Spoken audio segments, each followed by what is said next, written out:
உங்க எல்லாருக்கும் வணக்கம்.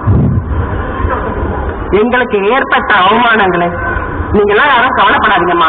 உங்க எல்லாத்துக்கும் நாங்க இருக்கிறோம்னு சொல்லி இங்க வந்து எங்களை பெருமைப்படுத்துறவங்க அத்தனை உள்ளங்கள்ல உங்க காலை தொட்டு நான் வணங்குறேன். இந்த ஞாயிற்றுக்கிழமை இந்த பேப்பரை பார்த்துட்டு நடிகர் சங்கம் வரும்போது எங்க ரவி என்ன சொன்னார், நீ எதுக்குமா கவலைப்படுற, நாங்க இருக்கோமானாரு.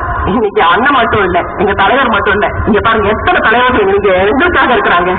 நிச்சயமான இந்த மாதிரி அந்த பத்திரிகை வீட்டுல ஏதாவது ஒரு பண்களை பத்தி எழுதா எப்படி இருக்கும் சொல்லுங்க. எனக்கு நிச்சயமா பேச முடியல, எதுவுமே பேச முடியல. ஏன்னா நான் கண்ணீர் விட்டு அழுதுருவேன். என் வாழ்க்கையில எல்லாமே போய் இன்னைக்கு 2 பிள்ளைங்களை வச்சு நான் தனியா போராடி வாழ்ந்துகிட்டு இருக்கேன். நிச்சயமா நான் தைரியசாலி பெண்ணுதான். நான் வந்து துணிந்து சொல்றேன். இந்த மாதிரி எல்லாம் எழுதுறதுக்குலாம் நான் வந்து கவலையே பட மாட்டேன். ஆனா இங்க வந்ததுக்கு அப்புறம் தான் தெரியும் எனக்காக எத்தனை பேர் இருக்காங்கன்னு சொல்லிட்டு நான் மார்த்தட்டி சொல்றேன். இனிமே எதை பத்தி நான் கவலைப்பட மாட்டேன். எனக்கு இத்தனை பேர் இருக்கீங்க, எனக்கு இதுவே போதும். ஆனா அந்த பத்திரிகை மட்டும் நீங்க யாரும் சும்மா வர மாட்டீங்கன்னா எனக்கு தெரியும். இது இப்படியே இன்னையோட முடிய போறது இல்லை.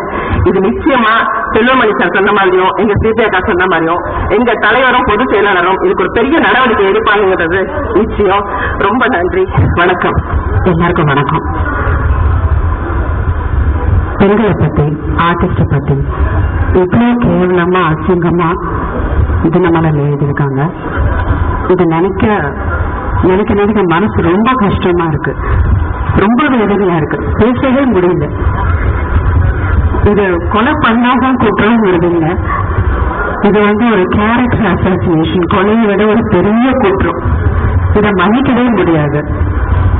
இந்த மாதிரி விஷயங்களுக்கு நடிகர் சங்கம் எனக்கு இவ்வளவு ஹெல்ப் பண்ணி ஃபைட் அவுட் பண்றதுக்கு ஹெல்ப் பண்றதுக்கு நாங்க எல்லாரும் நன்றி கடன் பட்டிருக்கோம். இந்த விஷயத்துக்கு நடிகர் சங்கம் என்ன முடிவு இருக்குதோ அதுக்கு நாங்க எல்லாம் ஒத்து போறோம். தேங்க்யூ. அனைவருக்கும் வணக்கம். இன்றைய தினம் நடைபெறக்கூடிய இந்த கண்டன கூட்டம் தினமலர் பத்திரிகையிலே திரைப்பட கலைஞர்களை பற்றி அவதூறு சேற்றை அள்ளி வீசி எழுதியிருக்கக்கூடிய எழுத்துக்களை கண்டித்து நடைபெறுகிற கூட்டம். இந்த கூட்டத்திலே எனக்கு முன்னாலே பேசிய பல கலைஞர்களுடைய அந்த ஆதங்கத்தை, வேதனையை, கோபத்தை, கண்டனத்தை நாங்களும் இணைந்து இந்த கூட்டத்திலே சொல்வதற்காக வருகை தந்திருக்கிறோம்.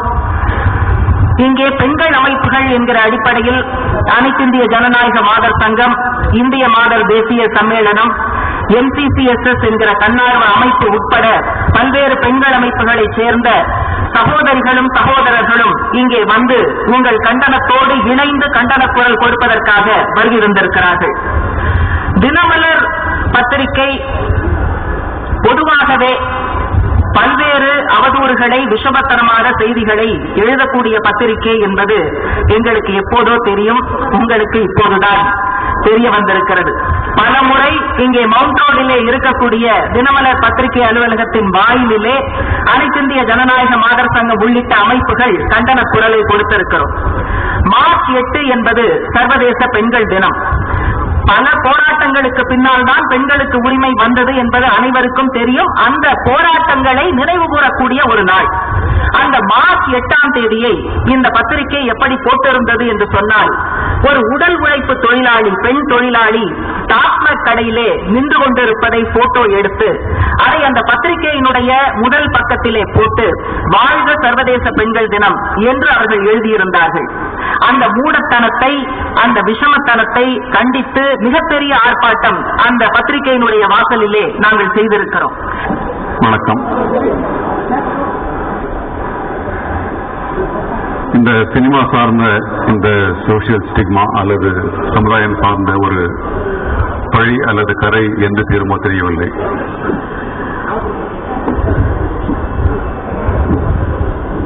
பத்திரிகைகள் சரித்திரத்தை மாற்றி அமைத்திருக்கின்றன, முன்னேற்றத்திற்கு இழுத்துக் கொண்டு சென்றிருக்கின்றன. ஆனால் இந்த வியாபாரம் என்கின்ற ஒரு நோக்கோடு ஒருவருடைய அந்தரங்க வாழ்க்கையை சாதித்தோளத்தின் வழியாக பார்ப்பது என்பது மிக கேவலமாக உண்டு. அதை நான் வன்மையாக கண்டிக்கின்றேன். இன்றளவும் கூட கடந்த வாரம் நடந்த ஒரு பொதுக்கூட்டத்தில் கூட நடிகர் சங்க தலைவர் சரத்குமார் அவர்கள் மிகவும் ஆதங்கப்பட்டார். ஆணுக்கு கூட சரியான ஒரு அங்கீகாரம் கிடையாது சினிமாக்காரன் என்று சொன்னார். ஒரு உயர்தர கிளப்புகளிலே அல்லது சொசைட்டியிலே ஒரு மெம்பராக வேண்டும் என்றால் அனுமதி கிடையாது நடிகர் என்ற ஒரே காரணத்தினால். நான் என்னுடைய சகோதரிகளுக்காக மிகவும் கவலைப்படுகின்றேன்.